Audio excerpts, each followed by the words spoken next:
Parlant donc du domaine de la défense et de la sécurité, comme vous le constatez, nous avons opté pour le combat. Et pour cela, nous avons doublé presque les effectifs dans nos forces armées. Nous continuons de recruter et je pense que dernièrement des recrutements ont été lancés côté officiers et sous-officiers et bientôt dans quelques jours, le recrutement pour au moins 10 000 soldats devrait être lancé. Nous continuerons à renforcer les effectifs pour faire face. Parce que où que vous soyez, malgré le recrutement qui a été fait, il y a toujours le besoin de militaires. Partout au Burkina Faso, certains villages continuent de vouloir la présence militaire. Donc il y a lieu de continuer à recruter et à équiper. Et je peux vous assurer que nous sommes sur cette lancée. Depuis janvier 2023, nous avons pu lancer un programme d'équipement. C'est vrai, le monde est fou, il y a la guerre partout. Aucune nation ne prend son équipement et vendre, on fabrique pour vous. Ce qui a fait que ces équipements ont traîné près de 18 mois, mais les premiers ont commencé à venir comme vous avez pu le constater la dernière fois. Et les équipements vont continuer à venir parce que nous voulons que le niveau de notre armée atteigne un niveau jamais égalé dans la sous-région.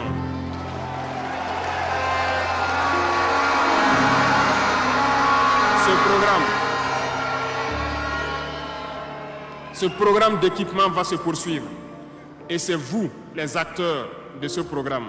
Parce que depuis que nous nous battons, j'ai pu vous dire, ces soi-disant amis du Burkina qui étaient là depuis longtemps, qui sucent nos richesses, même une seule cartouche de Kalachnikov, nous n'avons reçu de personne pour faire notre combat.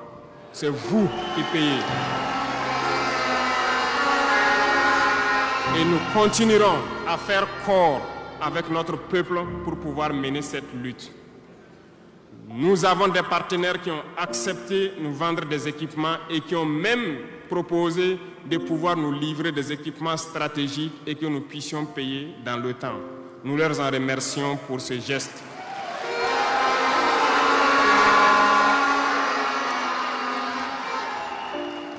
Et nous disons encore merci au peuple qui a compris le sens du combat, qu'il faut que nous nous battons.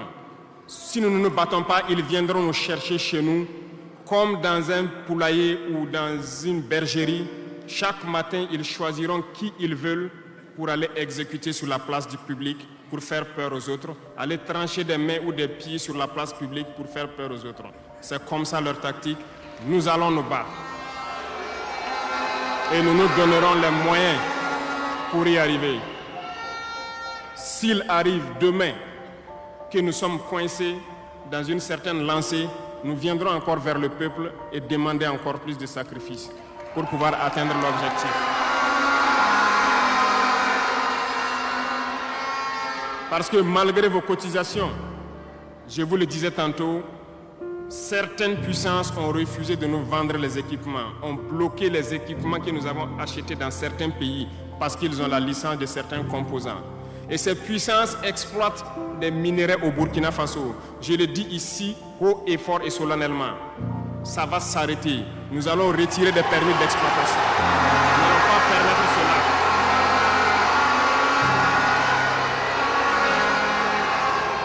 Vous ne pouvez pas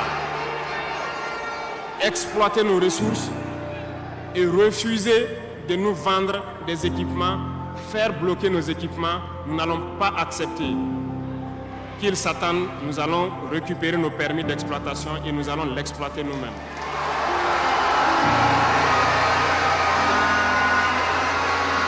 Revenant. Pour conclure sur le volet donc de la défense, nous n'allons pas trop nous étaler là-dessus, mais sachez que tout ce qui est déjà arrivé, les hommes sont en formation là-dessus, d'autres équipements viendront. Et cette guerre, nous allons la mener. Beaucoup de stratégies ont été déjà écrites et nous les adaptons au fur et à mesure du comportement de l'ennemi. Et nous allons vaincre très prochainement ce terrorisme ici au Burkina et même dans l'AES.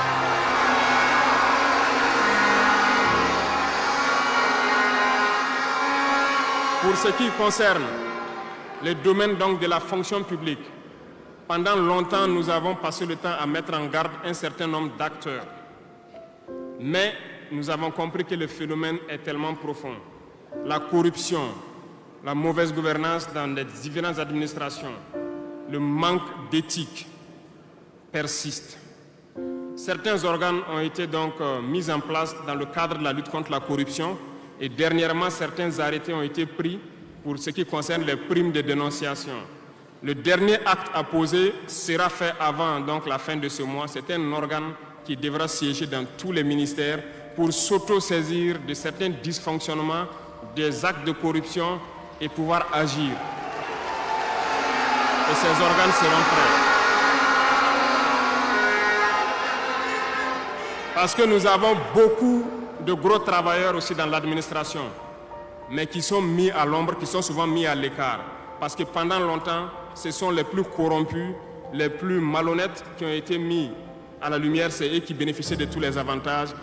Et je dis donc aux travailleurs de faire attention à ces individus qui sont en train de perdre leurs privilèges, parce qu'ils vont continuer de vous manipuler, de vous intoxiquer et de vous envoyer dans de mauvais pâturages. Faites très attention à ces individus qui sont en train de perdre leurs privilèges, parce que nous n'allons pas permettre à ce que une soi-disant élite donc, qui avait été programmée s'arroge tous les droits donc, dans nos différentes administrations. Le dernier organe sera mis en place avant la fin de ce mois et le travail réel va commencer.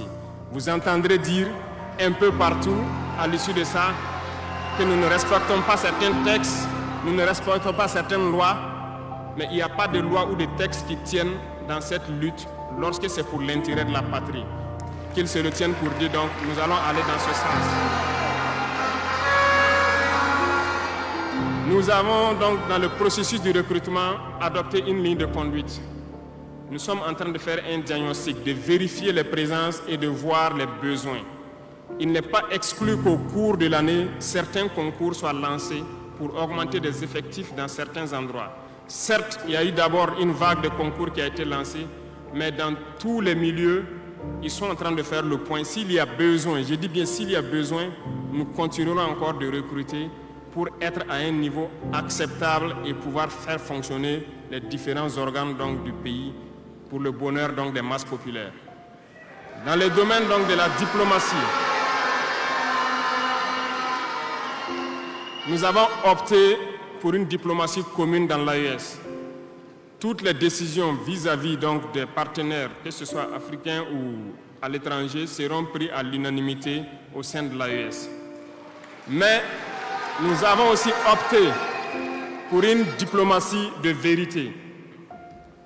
Nous ne comptons pas nous mettre dans certaines logiques de mentir ou de couvrir la réalité, soit disant que c'est la diplomatie. C'est faux. Ce n'est pas là la diplomatie. Je puis vous dire que ce que vous voyez en superstructure, lorsque les gens viennent en audience et sortent pour parler au micro, ce n'est qu'une partie visible de l'iceberg. Ce qui s'est passé à l'intérieur dans les huis clos, ça n'a rien à voir avec la diplomatie. Et nous sommes donc inscrits dans cette logique de dire clairement les choses au peuple. Certains vont nous critiquer, d'autres même iront à dire que non, un chef d'État ne doit pas parler comme ça, un chef d'État ne doit pas faire ça. Mais nous leur disons que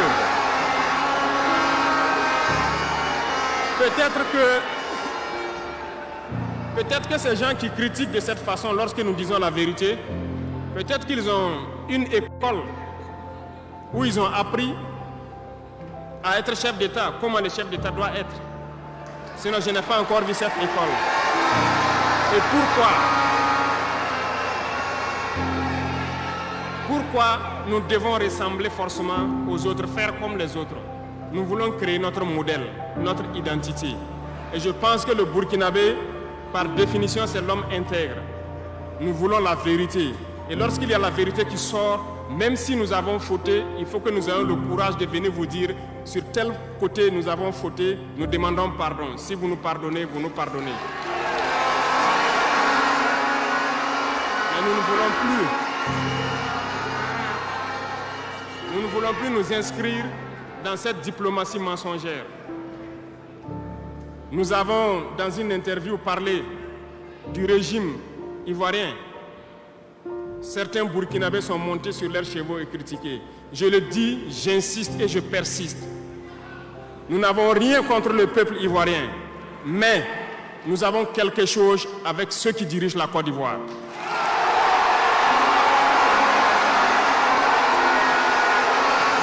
Nous le disons et nous le répétons encore.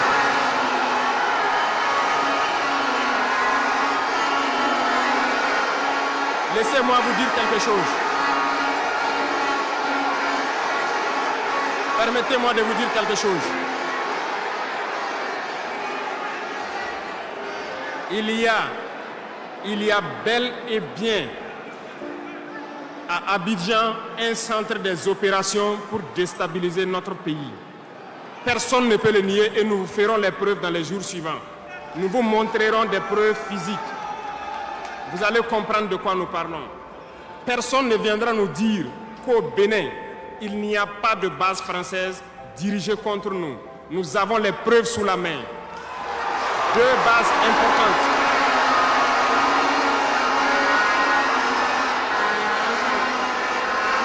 Nul ne peut le contester. Et je les mets au défi. Et nous n'avons rien contre le peuple béninois. Là, nous avons un problème avec la politique des dirigeants béninois.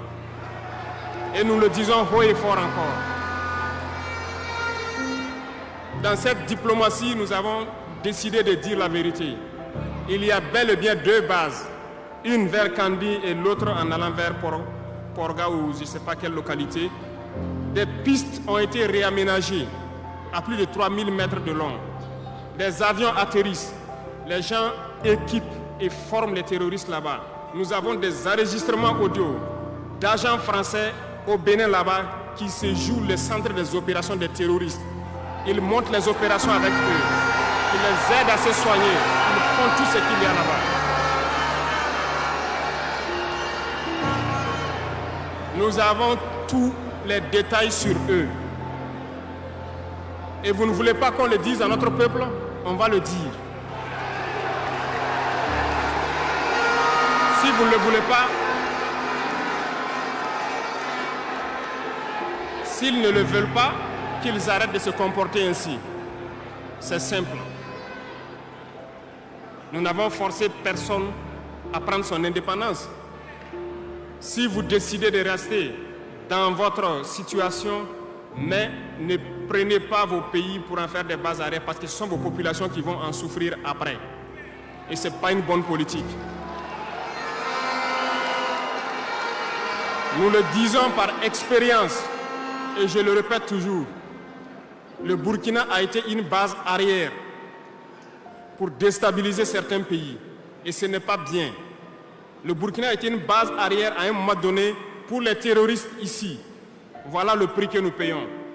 Donc, pour prévenir les peuples de ces pays dont je parle, doivent parler à leurs dirigeants et qu'ils arrêtent cette politique parce que ça ne les arrange pas du tout.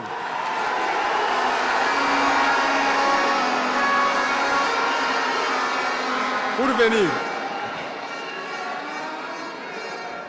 dans le volet communication et culture, nous avons lancé plusieurs initiatives.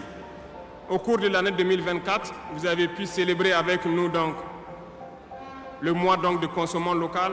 Nous avons eu les journées traditionnelles, le mois du patrimoine. Beaucoup d'activités ont été menées. Nous allons continuer à ramener donc, en surface, donc notre culture, parce que c'est de là que nous retrouvons notre identité. Nous allons continuer des actions dans ce sens, à mettre en valeur notre culture, à mettre en valeur donc nos coutumes et à mettre en valeur le vivre burkinabé. Et nous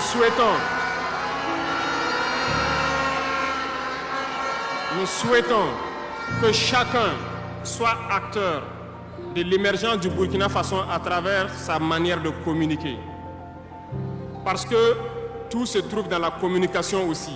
Vous avez suivi dernièrement la guerre communicationnelle qui a été dressée contre nous et ça continue, ça ne va pas s'arrêter. Et je souhaite que tous ceux qui sont dans la communication puissent être professionnels. Lorsque nous voulons poser un acte communicationnel, qu'on se pose la question, est-ce que c'est pour la patrie ou contre la patrie, avant de poser l'acte. Peu importe. Vous pouvez ne pas nous aimer, moi, ma personne. Vous pouvez ne pas m'aimer, mais vous devez aimer votre pays. En me faisant du mal, il ne faudrait pas confondre le pays. Et donc, la politique dans le domaine de la communication va devoir aller dans ce sens-là. Et nous serons obligés donc de recadrer la communication sur tous les aspects. Et c'est cette ligne de conduite qui sera donc adoptée. Nous n'allons pas permettre à ce que des Burkinabés communiquent contre le Burkina Faso. Nous allons toujours nous inscrire dans l'éveil des consciences. Nous devons pouvoir sensibiliser les masses populaires pour que les gens comprennent pourquoi nous devons nous battre sur tous les volets. Revenant au domaine donc de l'agriculture, comme vous pouvez le constater, nous avons lancé des initiatives depuis 2023 et cette année, l'offensive a été lancée. Ça se passe plus ou moins bien. J'aimerais donc que les gens comprennent que nous avons décidé d'accorder une grande part de notre budget et de notre temps aussi au monde agricole. Parce que plus de 90% de notre population est paysanne. Mais pendant des décennies, ils n'ont jamais senti l'intéressement donc à leur public. Et c'est pourquoi nous avons décidé d'entreprendre un certain nombre d'initiatives, d'actes que nous posons. Nous aimerions pouvoir labourer tous les champs de tous les paysans de Burkina Faso, les donner les semences qu'il faut et les permettre de pouvoir avoir les intrants nécessaires à coût subventionné pour pouvoir nous aider dans la lutte contre l'insécurité alimentaire. Parce que l'autosuffisance alimentaire est un droit. C'est dans ce même sens que nous avons créé dernièrement l'ONBA, l'Office national d'aménagement des barrages hydro-agricoles. Nous allons l'équiper parce que tous êtes témoins dans vos différentes régions que nous avons beaucoup retenu d'eau, beaucoup de barrages, mais qui sont ensablés, qui sont bouchés. Et nous avons la possibilité de faire d'autres barrages. Nous sommes en train de payer de l'équipement pour cet office pour qu'il puisse se déployer sur le territoire et avec la contribution des populations, pouvoir construire beaucoup de barrages et désensabler beaucoup de barrages. Nous allons poursuivre ce combat. Nous allons poursuivre ce combat jusqu'à l'atteinte de l'autosuffisance alimentaire et que nos populations puissent manger à leur faim. Dans le domaine donc des infrastructures, nous avons un manque crucial de routes. Et en faisant l'analyse, nous avons trouvé pour certaines routes des études très vieilles. Et pour d'autres, il n'y a pas d'études. Nous ne pouvons pas construire une route sans avoir des études. Les études sont préalables. Voilà pourquoi dans ce secteur, nous avons ordonné au ministère de faire beaucoup d'études sur beaucoup de tronçons. Ce qui nous permettra donc à l'avenir de pouvoir lancer des travaux et bien faire ces travaux pour que ce soit durable sur beaucoup de tronçons. Pour cela, nous avons remarqué que les frais pour bitumer 1 km de tronçon, nous sommes autour de 500 millions de francs. Donc pour 100 km avec les ouvrages d'assainissement, nous n'avons pas moins de 60 milliards pour faire 100 km de route bitumée. C'est très cher et très coûteux. La technique a été de créer donc des brigades d'intervention, donc des infrastructures. Nous sommes en train donc de vouloir équiper plusieurs brigades avec de l'équipement pour faire le minimum et permettre donc aux entreprises aussi du BTP de vivre et de faire une partie. Nous allons partager donc la poire en deux pour pouvoir baisser les dépenses et pouvoir faire le maximum de routes possibles dans un laps de temps.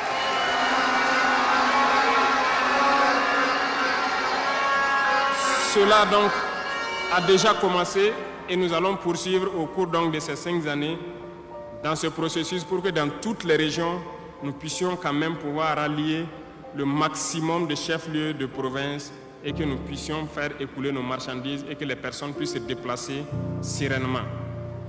Dans le domaine donc de l'urbanisme, nous sommes dans un processus de pouvoir redessiner nos villes. Et si vous remarquez, les villes sont trop grandes. Si je prends Ouagadougou, Mais les infrastructures d'assainissement et autres ne suivent pas. Ça fait que nous pataugeons dans la boue et nous n'avons pas assez d'assainissement. Ça nous crée beaucoup de maladies qui peuvent donc amener des épidémies. Nous avons un processus de pouvoir concentrer les villes à travers donc des constructions à hauteur. Pour cela, nous avons un plan que nous avons établi pour pouvoir aller d'un quartier et concentrer le maximum et maintenant étendre aux autres quartiers. Certainement, si les gens sont déplacés dans ces quartiers, beaucoup de terres vont se libérer pour pouvoir maintenant dessiner de bons plans pour nos villes. Nous allons commencer par des villes, un certain nombre de villes d'abord, et pouvoir l'étendre à toutes les autres villes. L'urbanisme doit pouvoir donc nous amener à jouer sur le volet de la santé. Parce que si l'urbanisation est bien faite, il y a un bon nombre de maladies telles que la dengue, le choléra et certaines maladies liées aux eaux sales qui stagnent dans nos rues. Nous allons donc avoir un bon résultat dans le domaine sanitaire. Ce qui m'amène donc dans le volet de la santé. Nous avons décidé depuis un temps de rehausser le plateau technique d'un certain nombre de CHR, d'équiper certains centres donc de scanners et d'appareils qui puissent permettre aux citoyens d'avoir des examens adéquats et à moindre coût. Nous allons continuer dans ce processus. Voilà pourquoi nous avons lancé l'initiative présidentielle pour la santé au Conseil des ministres passé. Il s'agira de créer ce que nous avons appelé des centres de santé communaux. Et dans ces centres de santé, nous avons intégré un minimum de services qui doivent être servis aux populations. Il s'agira de l'imagerie, c'est-à-dire tout ce qui est échographie et radiographie, des banques de sang et aussi des laboratoires, pour que les populations des différentes provinces et communes, certaines communes, n'aient pas à se déplacer ou avoir besoin d'ambulance pour une transfusion sanguine, amener des malades vers certains centres, qui peuvent d'ailleurs ne pas arriver à cause de l'état de la mauvaise route. Donc, cette initiative est déjà lancée et nous allons faire en sorte que nous puissions commencer avant la fin de l'année la construction des premiers centres et leur équipement. Nous allons le poursuivre au fur et à mesure jusqu'à la limite donc de nos moyens pour pouvoir donner une santé, un système de santé fort à toutes nos populations.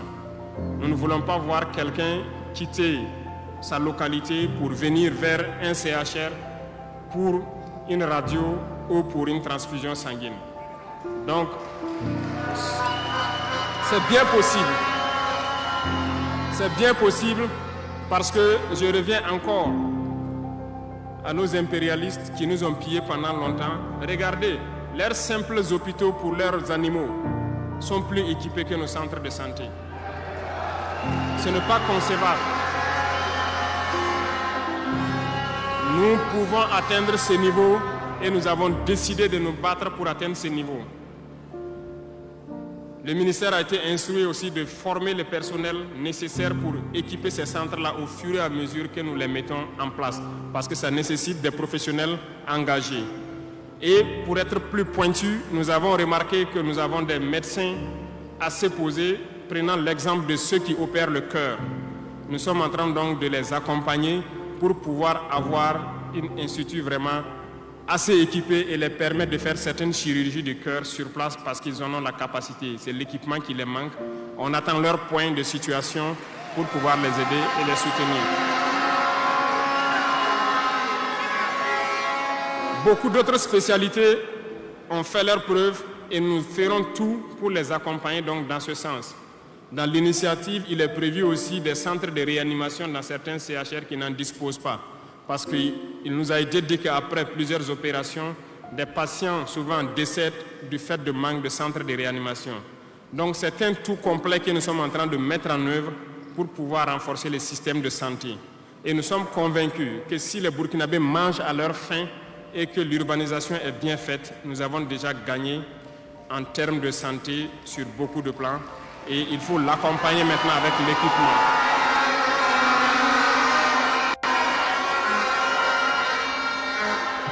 Dans le domaine de l'éducation, nous avons fait le diagnostic Et comme vous le savez, nos camarades étudiants sont là, ils ne diront pas le contraire. Comment quitter ces chevauchements d'années? Comment refaire le système? Eh bien, nous avons abouti à une conclusion.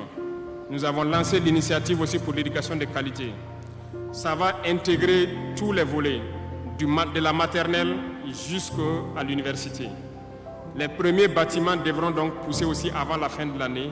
Nous avons opté pour des constructions en hauteur, pour rassembler le maximum d'élèves sur des superficies données, pour permettre un contrôle approfondi et judicieux de l'enseignement, parce que l'enseignement, c'est aussi de l'éducation. Et au finish, nous devrons avoir des complexes dans la plupart de nos communes, qui vont de la maternelle jusqu'au secondaire, et les centres universitaires doivent voir leur capacité augmenter aussi. Quand nous prenons aujourd'hui nos salles de classe à 3 classes qui sont construites un peu partout, la saison des pluies a commencé, les intempéries encore sont venues nous montrer que ce n'est pas la bonne option. Voilà pourquoi nous ne voulons plus faire ces centres isolés avec des petites maisons de 3 salles et nous allons passer à des constructions à hauteur pour avoir le maximum d'élèves dans un espace donné et l'encadrement conséquent pour une éducation de qualité. Beaucoup d'autres choses seront initiées dès le primaire. Nous allons revenir à certains fondamentaux de discipline et d'instaurer donc un certain nombre de valeurs à inculquer aux plus jeunes depuis le primaire pour qu'ils soient de bons citoyens de demain.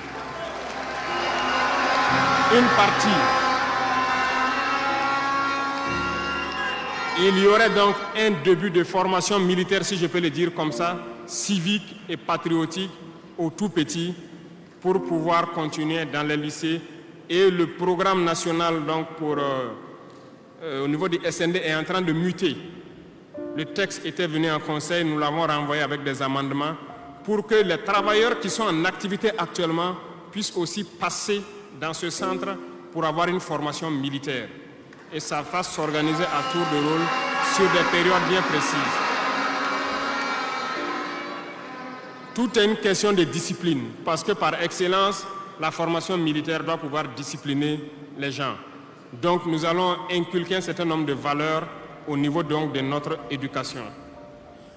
Revenant donc au centre universitaire, avant aussi la fin de l'année, nous allons commencer la construction d'un certain nombre d'amphithéâtres. Et plus tard, lorsque les moyens le permettront, nous partirons sur le volet donc de la restauration et aussi des cités au niveau donc des différents centres universitaires.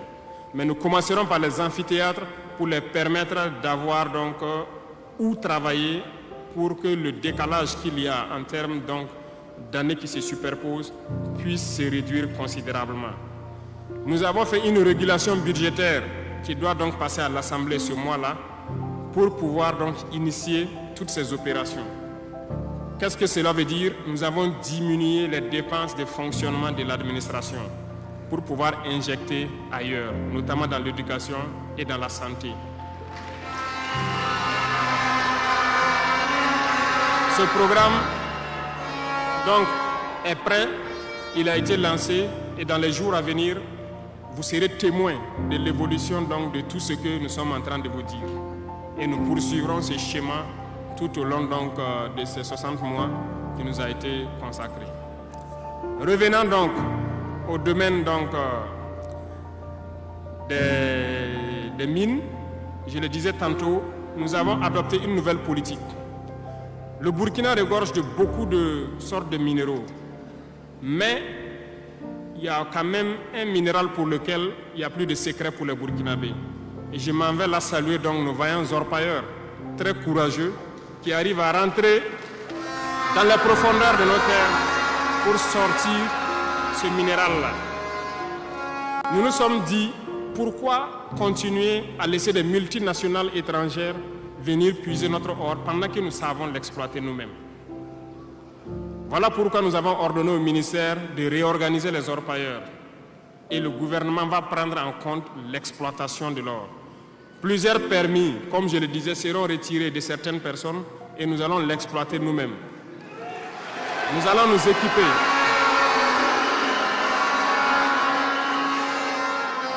Nous allons nous équiper en machines pour le faire, mais même si nous n'arrivons pas à nous équiper de manière conséquente, nos orpailleurs ont fait leur preuve de courage et d'abnégation nous allons creuser nous-mêmes notre or et ça sera pour nous au Burkina ici.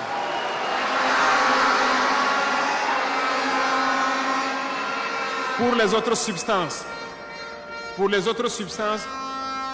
là où nous ne pouvons pas, et bien sûr, nos partenaires sincères qui acceptent de nous accompagner dans cette lutte, c'est à eux seuls que nous pourrons concéder certains permis. Parce qu'ils ont accepté de nous accompagner dans la lutte pour notre souveraineté, dans la lutte contre le terrorisme. Et nous avons édicté un nouveau code donc minier qui est actuellement à l'Assemblée et j'espère qu'il sera voté donc dans la semaine prochaine pour imposer un nouveau modèle aux différentes entreprises qui vont venir pour exploiter l'or ici, pour que le maximum de profit soit pour l'État. Et dans le volet donc de l'énergie, comme vous l'avez constaté, nous avons de sérieux problèmes d'énergie. L'accroissement de la population n'a pas été suivi par une politique énergétique. Aujourd'hui, lorsque les pics de chaleur arrivent, il y a des délestages en permanence, beaucoup d'activités souffrent. Nous sommes en discussion avec des partenaires qui sont actuellement même au Burkina pour pouvoir construire dans l'urgence donc des centrales thermiques de très grande capacité. Et nous voulons donc voir avec eux comment on peut réduire les délais de construction. Les discussions portent actuellement sur la réduction des délais de construction et le modèle financier que nous allons mettre en place. Nous espérons aboutir à ça en attendant que notre processus, qui peut paraître long, des centrales nucléaires puisse donc voir le jour. Sur ce volet aussi, ça se poursuit très bien. Sur ce volet, nous pouvons vous assurer que ça se poursuit très bien et nous sommes en train de vouloir mettre en place, sur place ici, une unité, si je peux dire, pour former des Burkinabés qui doivent prendre le relais, qui doivent suivre tout ce qui est processus de construction et prendre le relais, le transfert de compétences.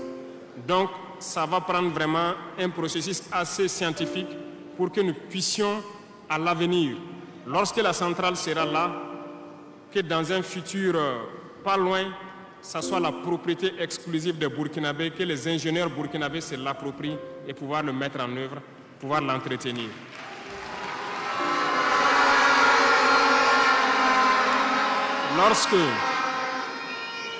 Lorsque les conclusions donc, des discussions qui sont en cours avec les partenaires pour la centrale thermique verront le jour, nous allons vous mettre ça à disposition. Et si nous avons besoin de vous, nous allons vous le dire pour pouvoir mettre en œuvre rapidement ce plan aussi. Parlant donc du domaine de l'économie, qui tient beaucoup à cœur, nous sommes en train de mettre en place un processus. Le paiement donc de la dette intérieure a commencé un peu avec les plus petites dettes. Les factures de moins de 100 millions ont été payées et nous poursuivons au fur et à mesure parce que ça doit permettre de soulager le secteur privé et de pouvoir donc relancer l'économie. Actuellement, nous allons nous tourner rapidement vers les sociétés d'État. Leur assemblée générale vient de finir, comme vous l'avez constaté. Elles fonctionnent très bien et elles ont fait de très bons résultats. Nous allons partir donc des sociétés d'État, soustraire un peu sur leur DAT pour soulager l'économie et faire tourner, soulager la dette intérieure et faire tourner l'économie. Donc dans les jours à venir, s'il plaît à Dieu, beaucoup d'entrepreneurs doivent être soulagés après donc, la signature de conventions avec les sociétés d'État. Mais nous sommes en train, donc dans le secteur minier, comme je vous l'ai dit, de prendre une certaine indépendance. Ça doit nous permettre donc de pouvoir avoir un bon nombre de ressources en matière de finances, mais aussi et surtout le volet de l'industrialisation qui doit venir combler ce volet économie-là, parce que nous dépensons beaucoup à l'extérieur. Nous sommes en train de mettre en place tous les processus pour que nos devises ne sortent pas. En attendant, au niveau de l'AES, comme vous l'avez constaté, nous avons décidé de mettre en place une banque d'investissement et aussi un fonds souverain. Ce processus, donc, les techniciens sont là-dessus. La réflexion est en cours et nous espérons dans un futur proche qu'ils nous présenteront quelque chose de conséquent. L'autre volet stratégique que je ne vais pas parler et dont vous savez, nous avançons sereinement et au moment venu, ça va vous surprendre et restez à l'écoute. C'est tout ce que je peux dire.